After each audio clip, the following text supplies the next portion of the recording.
यवतमाळ विधान परिषद निवडणुकीत महाविकास आघाडी उमेदवाराची निवडणुकीतून माघार घेण्यात आली। साहेबराव कांबळेंनी ही माघार घेतली, त्यामुळे महाविकास आघाडीला मोठा झटका बसलाय। संख्याबळ जुळत नसल्याचं कारण देण्यात आलंय, त्यामुळे खळबळजनक अशी बातमी समोर आली आहे। यवतमाळ विधान परिषद निवडणुकीतून ही बातमी आहे। महाविकास आघाडीच्या उमेदवाराने निवडणुकीतून थेट माघार घेतली आहे। साहेबराव कांबळेंनी ही माघार घेतलेली आहे, त्यामुळे या माघारीनंतर आता महाविकास आघाडीला मोठा झटका बसलाय। संख्याबळ जुळत नसल्याचं यावेळी कारण देण्यात आलं।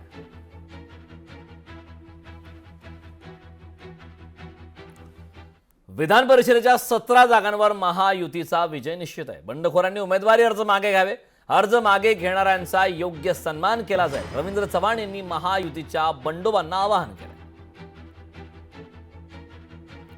आदरणीय देवेंद्रजी, एकनाथराव शिंदेजी आणि सुनीत्राताई या सगळ्या प्रमुख नेत्यांची काल बैठक झाली आणि त्यांनी या निवडणुकीमध्ये महायुतीचे सर्व उमेदवार जे अधिकृत आहेत ते उमेदवार विजयी झाले पाहिजेत, यासाठी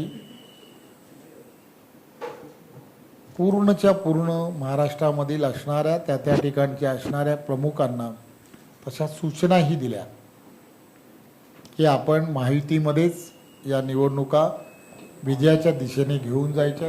ज्यांनी कोणी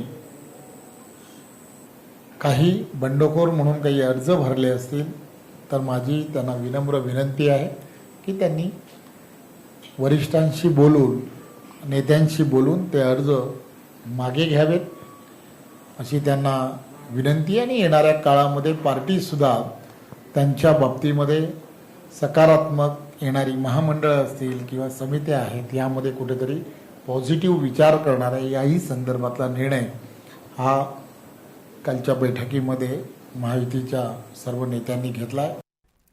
विरोधकांकडे संख्याबळच नाही, सुनील तटकरे यांनी विरोधकांची खिल्ली उडवली। पहिली पसंती महायुतीलाच मिळणार, सुनील तटकरे यांनी हा विश्वास व्यक्त केला। विरोधकांकडे संख्याबळच नाही, सुनील तटकरे यांनी विरोधकांची खिल्ली उडवली। भक्कमपणाने देवेंद्रजींनी सुद्धा विश्वास व्यक्त केला, शिंदेसाहेबांनी केला, वहिनींनी केला की 17च्या 17 जागांवरती महायुतीचे उमेदवार त्या ठिकाणी निर्वाचित होणार आहेत। आता चव्हाण साहेबांनी सांगितलं की प्रथम पसंतीचं मत द्या, इथे द्वितीय पसंती नाहीच आहे आणि द्वितीय पसंती देण्याइतपतचं संख्याबळच कोणाकडं नाही, त्याच्यामुळे एकाच पसंतीचं एक क्रमांकाचंच मत हे जवळपास अनेक ह्या सगळ्या स्थानिक स्वराज्य संस्थांच्या निवडणुकीतलं आपण बलाबल पाहिलं तर 75-80% कुठे 90%च्या आसपास त्या ठिकाणी आहे। लोकशाही मराठी ऐका, पहा, जागरूक रहा।